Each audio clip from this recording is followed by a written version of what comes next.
Good afternoon, Supervisor Sabatier. My name is Sam McGill. I'm the Senior Facilitator and Project Manager for the Blue Ribbon Committee. All right, thank you for being here, Mr. McGill. Do you need your screen to be shared, or do we have your presentation here? Yeah, if I could share my screen, that would be wonderful. Okay, let me go ahead and open up the topic. It looks like everybody's back on. We are going to start our 6.5 item, consideration of annual report by the Blue Ribbon Committee. And Jake, if we can let him have that share screen, there we go. And Mr. McGill, unless our board representatives want to start this off with a quick introduction. I'll go ahead and just kind of explain. I'm not sure if we talked about what the Blue Ribbon Committee is. Have we talked about that yet? Or let's go for it. Okay, and so it's a 15-member Blue Ribbon Committee for the rehabilitation of Clear Lake, created by Assembly Bill 707. Cecilia Aguilar Curry proposed it, CH 842 statutes of 2017. It includes representatives from tribes, County of Lake, UC Davis, and the Central Valley Regional Water Quality Control Board. It also includes 4 members appointed by the County of Lake with expertise in agriculture, economics, environment, and public water supplies. And so the committee has been given the important charge of making recommendations for rehabilitating the lake, which is critical to Lake County's economy, ecosystem, and heritage. And so with that, I don't know if Supervisor Simon, if you have anything, but if not, we'll move forward from there. I just appreciate the report today. I know it's a yearly thing, so I know the hard work that's been done. We're always getting the communications on what's happening on the meeting, so just appreciate the report coming through today. Okay, Mr. McGill, the floor is yours. Thank you. All right. Thank you, Mr. Chairman and members of the board. As I mentioned at the outset, my name is Sam McGill. I am a senior facilitator with the Sacramento State University Consensus and Collaboration Program. We were brought on by the California Natural Resources Agency to provide logistical support and facilitation for the committee process. The slides that I have today are quite brief. It should only take me about 5 minutes, and I really wanted to set most of the time aside to answer any of your questions as needed. I'd also personally just like to thank Supervisor Crandall for his continued support and participation in the committee process. We're finally to a place where we're making some pretty serious progress on the committee's recommendations, and it's exciting to see that continued commitment and moving towards implementation of some of these measures. So just real quickly, Supervisor Crandall covered some of this already, but I wanted to provide a quick introduction to our team, just so that you have some contacts if you do have any questions after this presentation. Supervisor Crandall talked briefly about the committee's background and purpose, as well as the membership, so I can move through those quickly.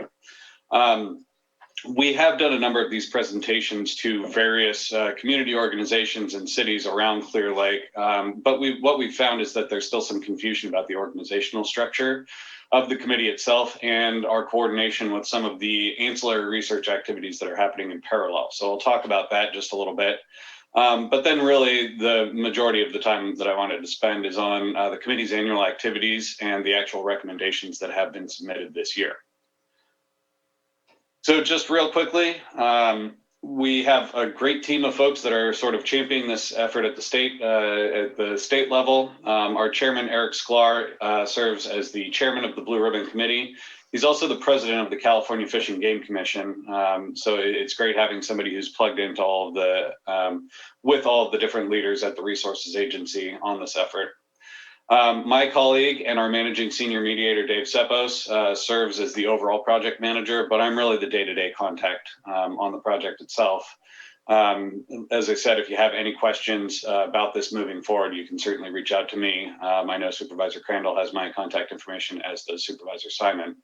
And we have a slide at the end that provides that information as well. Then I'm supported by my 2 great colleagues, Sophie Carrillo-Mandel and Danica DeBow. So it's wonderful to have them on board as well. Just very quickly, as Supervisor Crandall mentioned, the committee was established by AB 707 in 2017. The legislation specifically forms the committee and specifies the membership. That's kind of an important point, just so you know, that membership is specified in the legislation itself and not at the local level.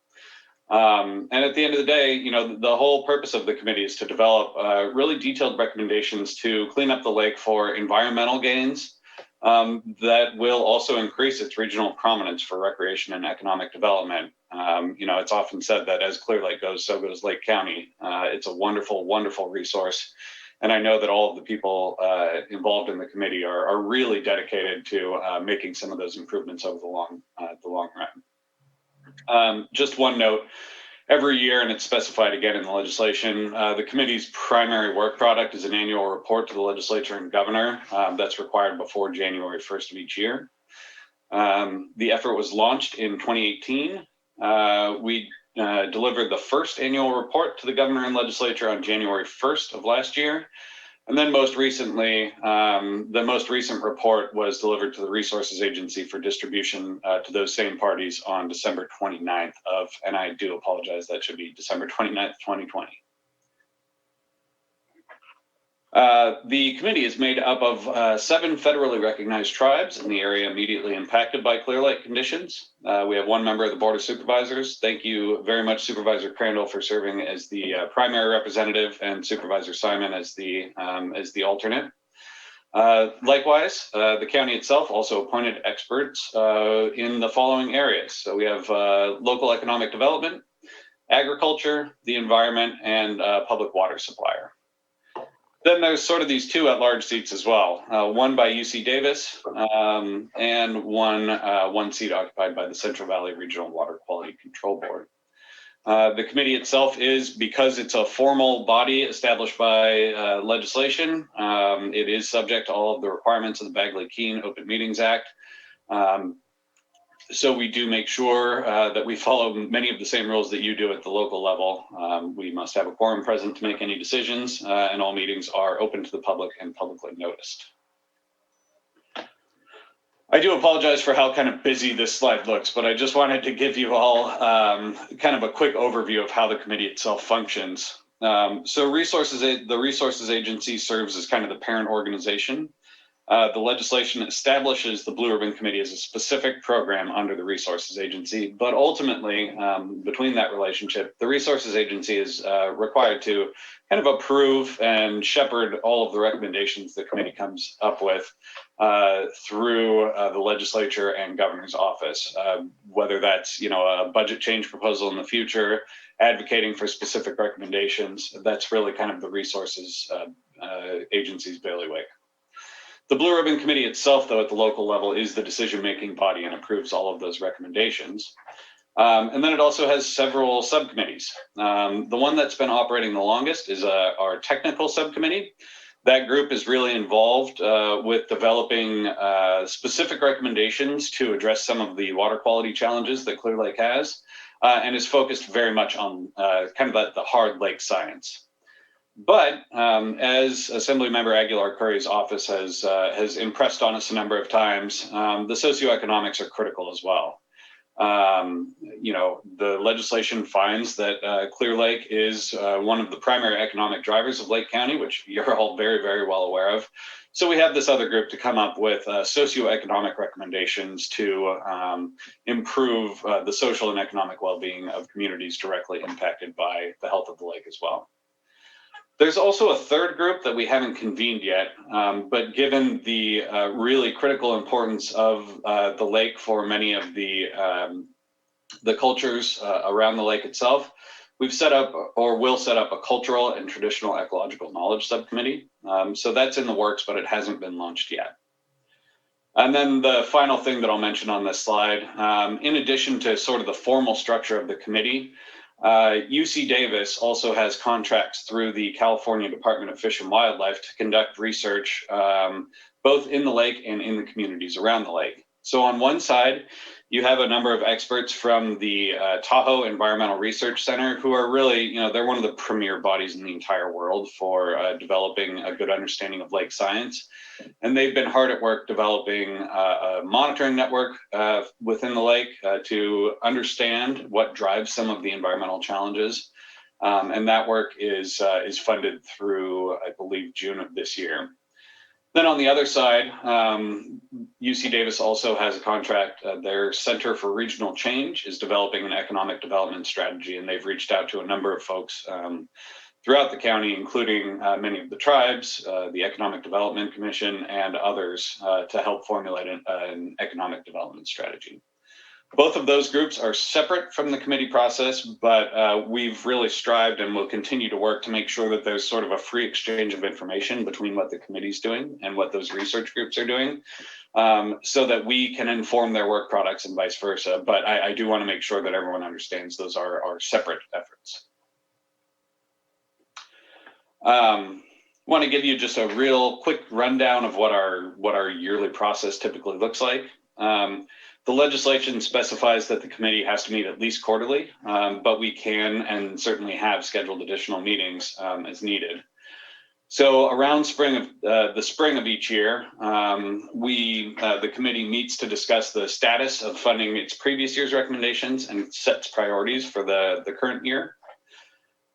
In the summer, the committee reconvenes to review progress from those subcommittees that I just mentioned and provide guidance for their recommendations for the current calendar year. And then the fall and winter meetings are used to review those recommendations, refine them, and finalize the report by the end of each year. So in this case, the last committee meeting was on December 9th, and they formally approved the recommendations at that time. I already mentioned the technical and socioeconomic subcommittees. One thing, so I won't go over that. One thing I do want to point out, though, is that as other key topics that any members of the public or the committee are interested in hearing about, we can convene additional ad hoc subcommittees to continue to inform the larger committee's work. All right, so what does this all mean? To date, the recommendations have focused very much on information gathering to determine where and why some of the water quality issues occur around the lake.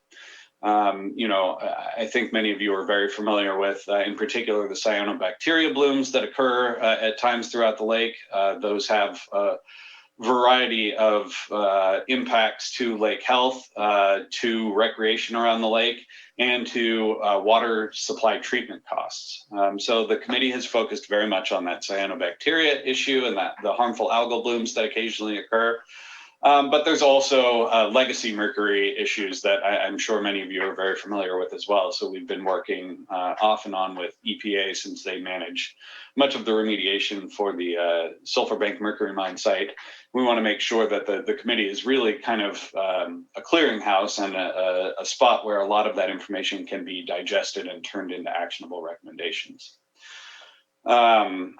For 2020, the committee has requested $6.5 million from the 2020 state budget for 5 primary recommendations.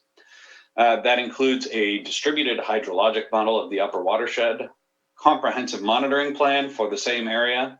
So those are all of the tributaries feeding into the lake itself. The committee has also requested a bathymetric survey, and that will really be used to inform UC Davis's research that's currently ongoing. Then the last 2 items were to conduct a review on the implementation and efficacy of existing programs, regulations and best practices that are already required. Some of you may be familiar with the Central Valley Regional Water Quality Control Board's TMDL, Total Maximum Daily Load. That's a regulatory process. And the committee realized, they kind of wanted to find out, are those regulations really achieving what they were meant to? Are the different best management practices that, for example, the agricultural community, marina owners, whoever it may be, were those actually installed, and are they achieving what they were designed to do? And then the final thing that the committee has recommended is an assessment of public attitudes and behaviors impacting water quality. These recommendations were unanimously approved by the committee at that December 9th meeting. And as I already mentioned, the report and all of the recommendations were sent off to Resources for Distribution on December 29th. Just a couple of other slides. I wanted to quickly run through the status of the recommendations. Governor Newsom's most recent January draft of the 2021 budget does not include funding for committee activities. It shouldn't come as a surprise, and you all discussed it at length, that obviously the priority at the state level right now is managing and dealing with the pandemic. That said, the state does have a significant budget surplus going into 2021, and I know, and we continue to meet with Assemblymember Aguilar-Curry's staff on the additional money that the committee is requesting. I would really say that you have no bigger advocate for her than her at the state level. So it's been encouraging to see that she and her staff are both really dedicated to this process and securing the additional money that the committee has requested. That said, despite not getting the full amount funded through at least the January budget, that may of course change by the time the May revise is released, but the committee did approve funding of the modeling piece that I mentioned and the monitoring piece, utilizing $5 million of Proposition 68 funding that was allocated to the committee at its formation. So that's exciting. We do expect both of those things to actually move forward this year and begin implementation. But as with everything, you know, we want to make sure that we're not putting all of our eggs in one basket. We continue to explore additional options for funding all of the recommendations, including grants and potential federal sources as well. In the meantime, we don't want to lose what progress we've already made. So the committee continues to meet to develop implementation plans for all of the recommendations as soon as that funding becomes available. And just one thing that I wanted to mention before I wrap up here, you know, hopefully it's clear the recommendations that have been designed to date are really seeking to understand why issues are occurring before any large scale kind of on the ground water quality improvement projects can take place. That said, I know, and Supervisor Crandall has specifically advocated for one project, but two smaller scale on the ground improvement projects have been identified by the committee to improve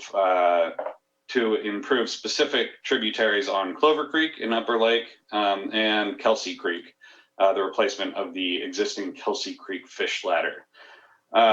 Those projects are both still in draft form, and we hope to discuss them and get approval to move forward with funding those at the committee's March meeting, if indeed the committee wants to head in that direction. So I guess, you know, one of the big takeaways that I wanted to leave with all of you is that we know in the outreach we've done to various community groups and through the committee itself, we know that people want to see tangible on the ground projects developed as soon as possible. But you have to understand, at least the direction we've received is that, you know, you have to understand the science of the lake and why the problems are occurring before some of the specific projects can be developed. And that will, in the long run, just help kind of maximize efficiencies as water quality improvement projects are developed and make sure that any investment is really backed up by sound science. This is expected to be a multi-year process.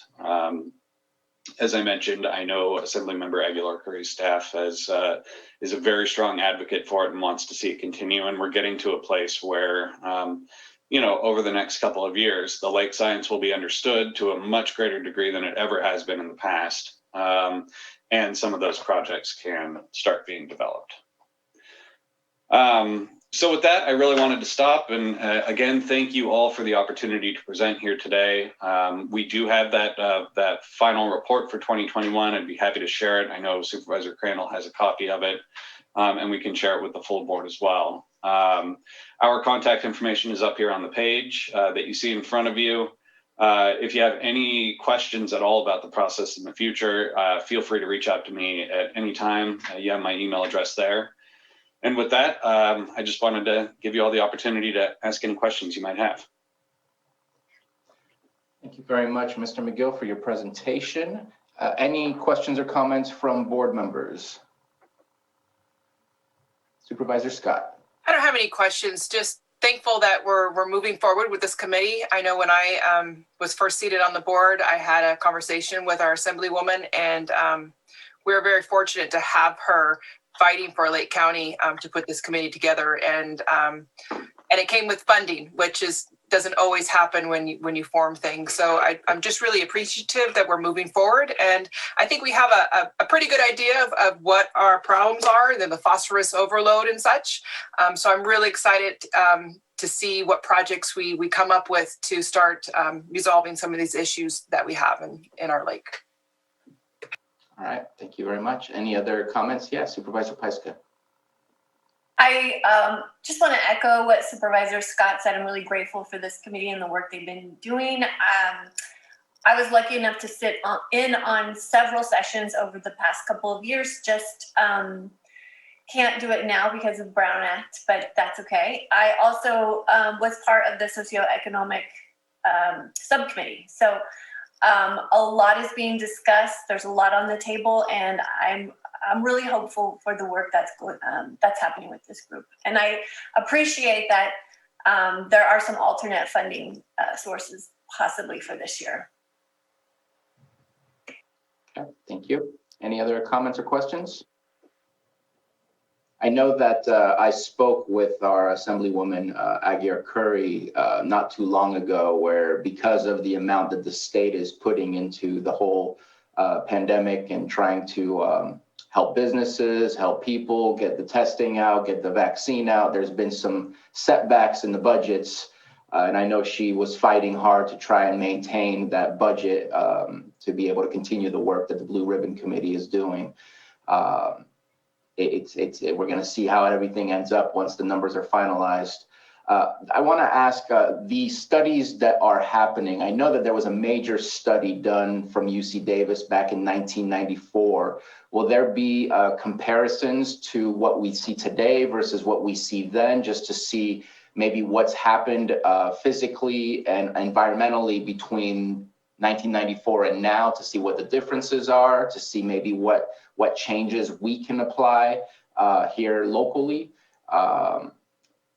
What's the end game thinking with once those surveys and studies are completed? Yeah, that's a great question. I don't want to speak for them too much, and I'm certainly not an expert in the types of modeling and studies that they're doing. But the current UC Davis team through the Tahoe Environmental Research Center has been looking at historical data, and I believe will be doing that type of comparison. The important thing that I would just leave, I talked a little bit about a hydrologic model for the upper watershed, so that'll kind of talk about what's happening in the tributaries. The idea is that integrates with the work that Davis is doing in the lake itself to tell the whole story of why, as the supervisor just mentioned, the phosphorus, why it's occurring in certain places more than others, and hopefully develop those targeted actions. So yes, I'm fairly certain that comparison will happen, and I'd be happy to follow up with them to get confirmation of that. Awesome. And I also know from Supervisor Crandall being on the Middle Creek Restoration Project Committee that he's also brought that project to the Blue Ribbon Committee, and we've gotten support from that committee as well, since it's a symbiotic project. In my opinion, what happens at the Middle Creek area is going to absolutely impact the lake and vice versa. Absolutely, yeah. And so I appreciate the fact that the Blue Ribbon has taken on that stand to support that project, as I think it's one of the most pivotal projects that we can continue to work on if we want to see change in the quality of our water in Clear Lake. So I appreciate that. Supervisor Crandall? Yes, no, I just wanted to add to that. The Blue Ribbon Committee and the Middle Creek Restoration Committee, I know there's been multiple occasions where we've brought either letters of support or vice versa back and forth. I did present the Clover Creek Chai Restoration Project to Middle Creek Restoration, and then also brought it forward there. I'm on delay right now working on getting numbers, and also found out that there's some movement in Clover Creek in regards to the Water Resources Department. So I'm working with that department to kind of get things lined up for a better presentation in March. But it's a supported project, but I need to have more numbers tied in. But it's still a good project, and I know it'll help the situation. I know that the other project that was brought forward, the Kelsey, I think it is, the Adobe Creek, very good project as well. What's that, Sam? Oh, sorry. Yes, Kelsey Creek fish ladder improvement that's also targeting chai or hitch. Right, and very, very well represented. I need to have more numbers like that project, which will accentuate the need, and when it comes to the getting funding and getting projects move forward. And then also there's been a lot of discussion as a result of these Blue Ribbon Committees of folks that are on the other side of the lake, especially Clear Lake Oaks, because of that area. I know people want to talk about doing things like that, of course. So there's a lot of discussion going on because of the shape of our lake. And so I appreciate being on this committee and trying to get what we can done. So that's all I have. Thank you very much. I do have one final question, and it's kind of a very specific question, and I'm sorry if it's not appropriate for the greater conversation we're having, but we've talked about dredging in the past year or so, and I know that's still coming up, at least for the Lucerne Harbor. But I also know, I believe, I could be wrong, that the hitch, their spawning grounds are closer to the shore than in the middle of the lake. Is dredging a tool that can be used to help save some of that, some of those situations that we're seeing with our fish? Is that something that's being discussed in the Blue Ribbon Committee, or is that not being discussed? Or is that maybe a discussion that will occur after the study is done? Like I said, I'm not a lake science expert by any means, but dredging has come up in some of our conversations, especially in the technical subcommittee. And the answer that we've received from USGS and UCD and the folks that really know this stuff backwards and forwards, as well as your own wonderful Water Resources Department, is kind of get the studies completed first, understand the problem, and then move on to those specific items. But I know, as you mentioned, the Middle Creek Restoration Project, that's done in partnership with the U.S. Army Corps of Engineers. As you all know, working with your federal partners, it takes quite some time to get those moving forward. We're hoping once these studies are completed that some of the smaller, more localized projects can happen on a faster timeline than that potentially, decadal Middle Creek project. I wish it was a decade old. Okay, I appreciate the answer. I'm glad that it's being at least discussed, and we'll see where it goes once the studies are over. Any further comments or questions from the board before I open it up for the public? Just real quick, Bruno, another thing, especially when it comes to Clover Creek, a lot of growth in the actual Clover Creek is hindering sediment, and the growth is hindering, and that's why you're hearing about fish ladders and whatnot for them to spawn. And so I don't know if it's dredging or if they're just removing, and that's one of the biggest things is finding out what's in the soil, studies in that type of capacities to ensure that we're not removing and taking something somewhere else. And so, what your question is in the ballpark, and it's been discussed. I appreciate that. Thank you for all the work from that committee. Let's go ahead and Jake, let's open it up in the Zoom room if there's any public comment about the Blue Ribbon Committee report that we just received. All right, I've sent an unmute request out to the Zoom room floor. If you would like to make a comment, please unmute and state your first and last name.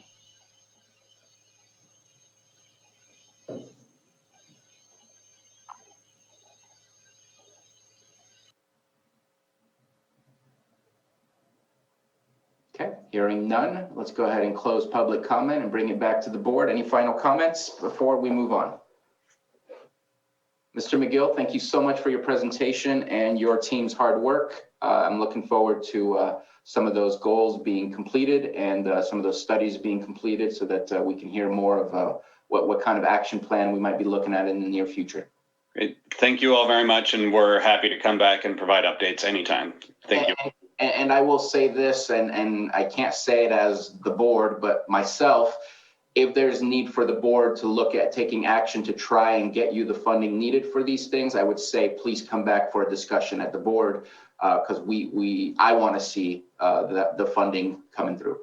Absolutely. Thank you very much. Okay, thank you so much.